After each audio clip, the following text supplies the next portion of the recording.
Olá, a dica de hoje é sobre política de segurança no Proteus. Lançada com a versão 11, ela veio pouco documentada, mas tem funcionalidades bem úteis, principalmente para auxiliar a equipe de TI no quesito segurança de acesso.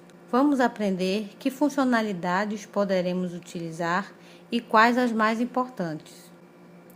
Política de segurança, por definição, essa funcionalidade ela visa definir as regras de senha, regras de violação e algumas características de segurança no Proteus.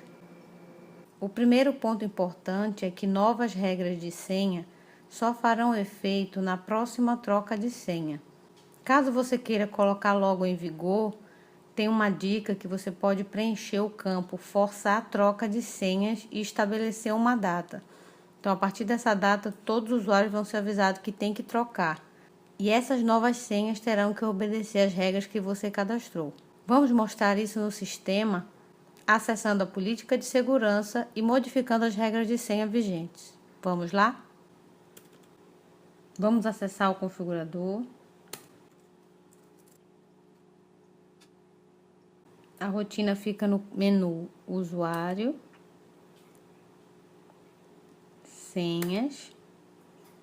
Essa é a primeira opção, Política. Observe que ele já carrega a política de segurança cadastrada no sistema. Caso você não tenha nenhuma regra cadastrada, vá até a opção Incluir, que ele vai abrir essa mesma tela que eu estou preenchendo agora. Então, observe que é uma tela que tem várias abas. Vamos começar pela primeira aba, Política de Segurança. Ela se subdivide em duas, regras de senha e regra de violação. Primeiro, vamos dedicar nossa atenção à regra de senha. Em regra de senha, ele tem várias opções, começando por se o usuário vai ser case sensitive, sim ou não. O que isso quer dizer? Se ele vai trabalhar com letras maiúsculas e letras minúsculas. Umas pessoas utilizam, outras não. Fica a critério de vocês também. Já sobre o próximo campo, para habilitar esse recurso, o login do Windows vai ser o mesmo login para entrar no TOTUS. Quem está utilizando muito é quem está trabalhando com o Fluig. Se você for habilitar, você pode dizer que é obrigatório ou que é opcional. E aqui você tem que dizer a modalidade. Se é pelo sistema operacional, se é pelo Fluig ou se é pelo Active Directory. No nosso caso aqui eu vou deixar desligado. Troca periódica de senha a cada N dias. Então, se você quer deixar amarrado para cada 30, 60 ou 90 dias, force os usuários a trocar de senha, você pode estabelecer aqui a quantidade de dias. Por padrão, na instalação do sistema vem com 90. Notificar a expiração de senha com N dias de antecedência. Então, se eu pedir para de 90 em 90 dias essa senha expirar para o usuário poder renová-la, o ideal seria eu avisar o usuário com antecedência. Aí ele está perguntando aqui, a antecedência de quantos dias? Eu coloquei aqui 7 dias. Esse próximo campo aqui é muito interessante, que é o forçar a troca de senhas em uma determinada data. Para que serve esse campo? Digamos que você não utilizava política de segurança nenhuma. Você vai e faz toda a configuração. Se você não forçar a troca de senhas, todos os usuários que já estiverem cadastrados vão permanecer utilizando as regras de senha anterior. Isso só vai fazer efeito para novos usuários e para usuários em alteração. Agora, se você quer estabelecer, a partir de hoje, todo mundo vai obedecer essa política nova que eu criei, eu coloco aqui uma data para forçar todo mundo a trocar. Então, todo mundo vai trocar naquela data, todo mundo vai ficar obedecendo a mesma regra de senha que eu trabalho. Feito isso, nós vamos para regras de preenchimento. Eu posso estabelecer regras para o tamanho mínimo de senha. Por padrão, ela vem 1. Então, eu posso dizer quantos caracteres eu quero por senha. Eu posso inibir o uso das últimas N senhas, por exemplo. Quando eu vou trocar de senha hoje, não pode ser igual à minha senha anterior ou não pode ser igual às duas anteriores que eu utilizei. No meu caso, eu não vou colocar essa restrição. Inibir sequência numérica, como 2, 2, 2, 2, 2, 1, 2, 3, 4, 5, 6. Se quiser inibir, só dizer que sim. Inibir parte do nome do usuário. Por exemplo, se o usuário é Maria e eu não quero que na senha dela tenha a palavra Maria, ou até 30% do login não pode fazer parte da senha. Então, se eu disser que sim, ele vai inibir. No meu caso aqui, eu vou deixar liberado. Inibir repetição de parte da senha.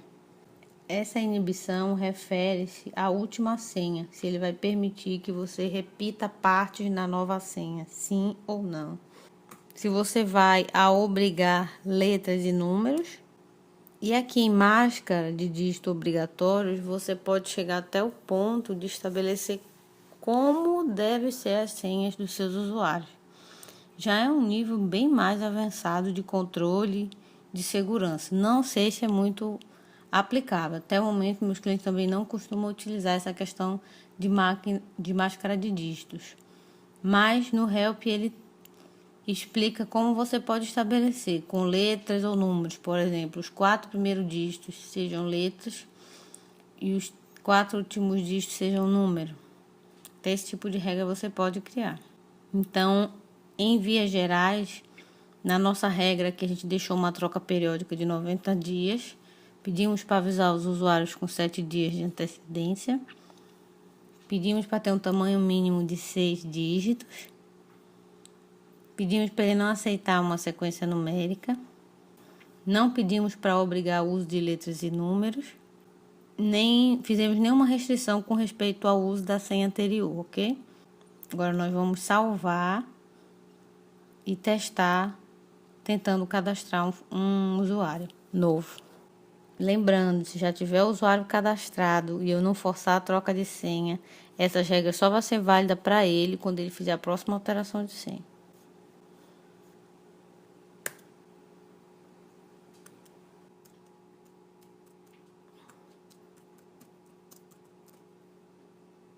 Então, estou criando um usuário aqui, Maria, nome completo Maria José, senha.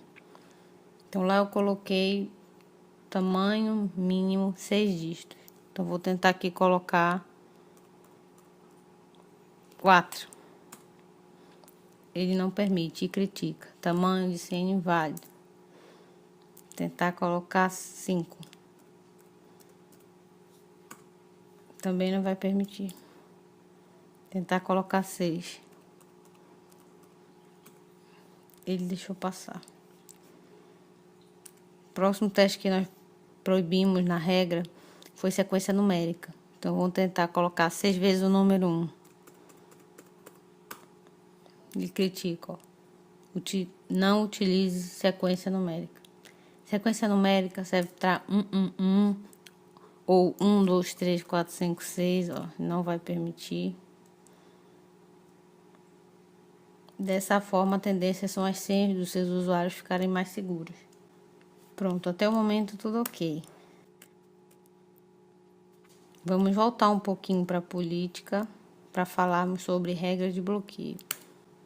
A próxima aba, que é ao lado de regras de senha, é de regras de bloqueio ou regras de violação.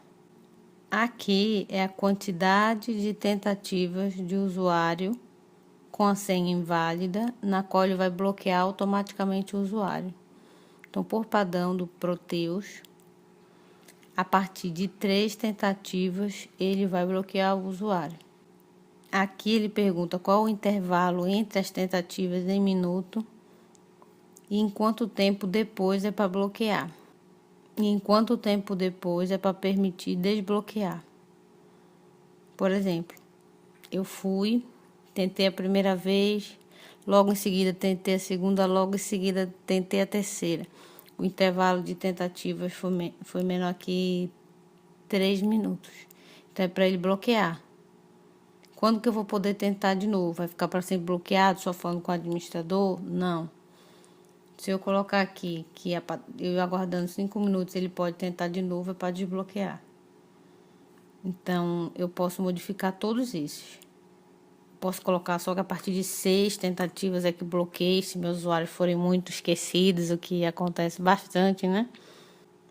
posso aumentar ou diminuir o meu intervalo de minutos e posso pedir para desbloquear, por exemplo, só 1 hora depois, 60 minutos.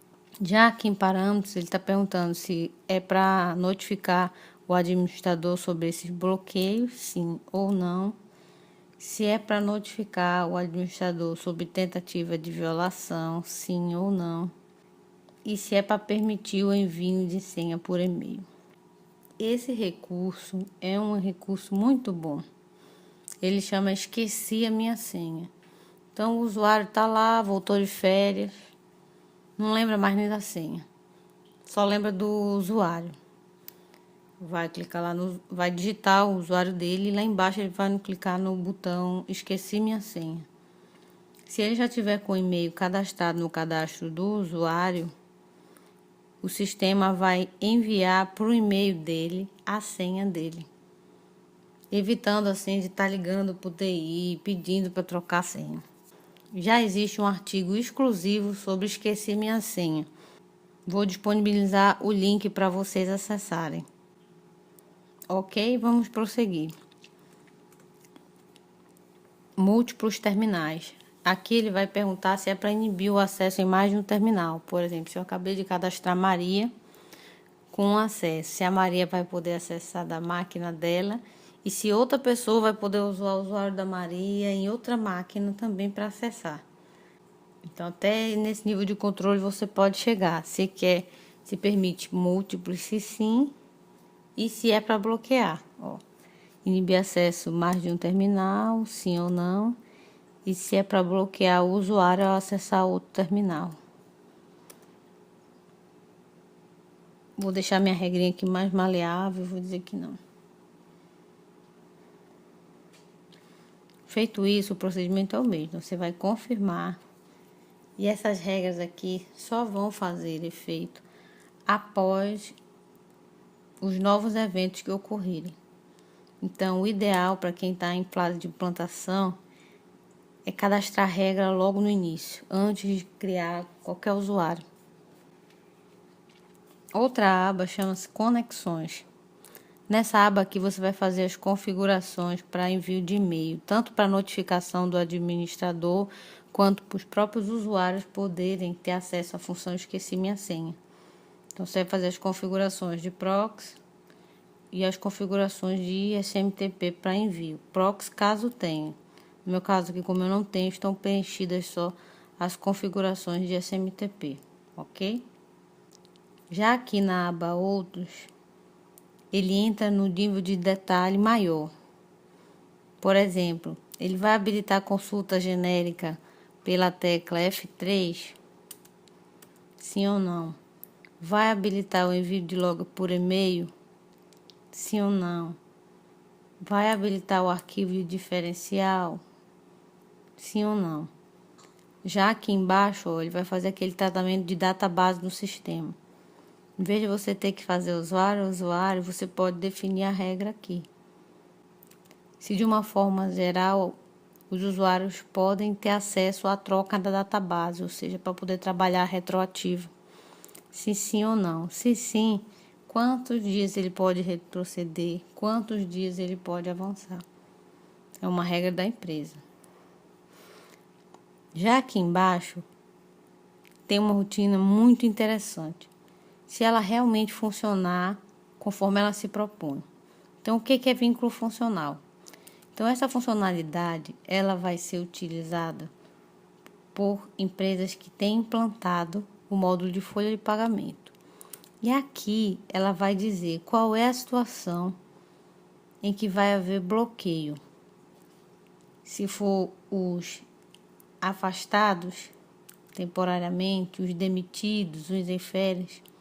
O que isso quer dizer? Então, se o meu funcionário estiver demitido na folha de pagamento ou se ele estiver de férias, o usuário é para ser bloqueado no sistema.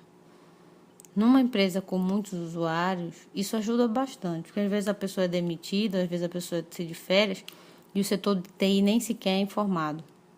Então, se essa rotina funcionar a contento, é para ajudar bastante nesse quesito. Por que eu estou dizendo isso? Porque antes de fazer um post, antes de fazer um artigo, eu costumo pesquisar muito e vejo até nas últimas ocorrências no suporte.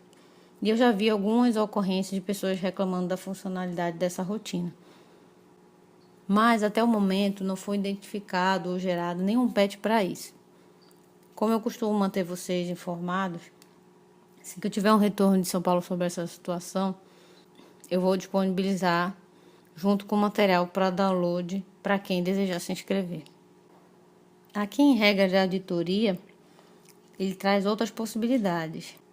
Pela política de segurança, vai se permitir auditar atualizações no dicionário de dados, auditar atualizações no cadastro de usuários, auditar autenticações de acesso e auditar rejeição de acessos a recursos. Eu ainda não utilizei essa parte de regras de auditoria. Caso um de vocês tenha utilizado e queira compartilhar sua experiência conosco, por favor, compartilhe. Use os comentários do post para isso, ok? Já aqui em recursos do sistema, ele vai dizer se de uma forma geral vai permitir o menu funcional, detalhes de browser, refresh de browser, se vai disponibilizar painel online, se vai disponibilizar browser de internet e painel transparente. Na aba ao lado vai falar um pouco sobre painel online, qual painel online você já quer deixar habilitado e se vai habilitar ou não algum painel offline. Já que em integrações, são algumas configurações mais técnicas. Eu também nunca utilizei essa parte, nem identifiquei uma documentação que explicasse com detalhes, por isso que eu não vou ter como explicar essa aba de integrações para vocês. E novamente, se um de vocês tiver uma experiência positiva com essa parte que possa agregar mais informações, manda pra gente, a gente vai ter o prazer de aprender e divulgar também, ok? Espero que as dicas tenham sido úteis, hein? Vamos revisar? Hoje nós vimos sobre política de segurança. É uma rotina que define as regras de senha, regras de violação e algumas características de segurança do Proteus. Vai ser muito útil para a equipe de TI do cliente. Nós aprendemos que novas regras de senha só farão efeito na próxima troca de senha. Caso queira colocar logo em vigor, preencha o campo forçar a troca de senha. Outra dica legal foi sobre o vínculo funcional. Então, para as pessoas que têm o modo de folha de pagamento implantado, colocar o vínculo funcional na política de segurança para que, por exemplo, demitidos, afastados ou em férias sejam bloqueados quando forem acessar o sistema. E para isso é importante também que o cadastro de usuário esteja vinculado ao código dele ou matrícula como funcionário no sistema, ok? Outra dica muito legal é habilitar o envio de senha por e-mail. Essa funcionalidade ela ajuda bastante. A gente já fez um artigo só sobre envio de senha por e-mail que está bem detalhadinho. Vamos disponibilizar também o link para vocês. Como essa rotina ela não é bem documentada, eu vou disponibilizar para quem se cadastrar no post um material detalhado campo a campo a que se propõe essa rotina. Esse material vai servir tanto para quem não conhece aprender a rotina, como para quem já conhece poder utilizar nos seus treinamentos da equipe de TI. Para não ter que ficar criando um manualzinho, a gente já vai dar um manual pronto para ajudar vocês nisso. Eu gostei muito dessas funcionalidades, meus clientes têm utilizado bastante e eu espero que venha agregar para vocês também. Visite o nosso site userfunction.com.br e inscreva-se para receber as nossas atualizações. Até a próxima!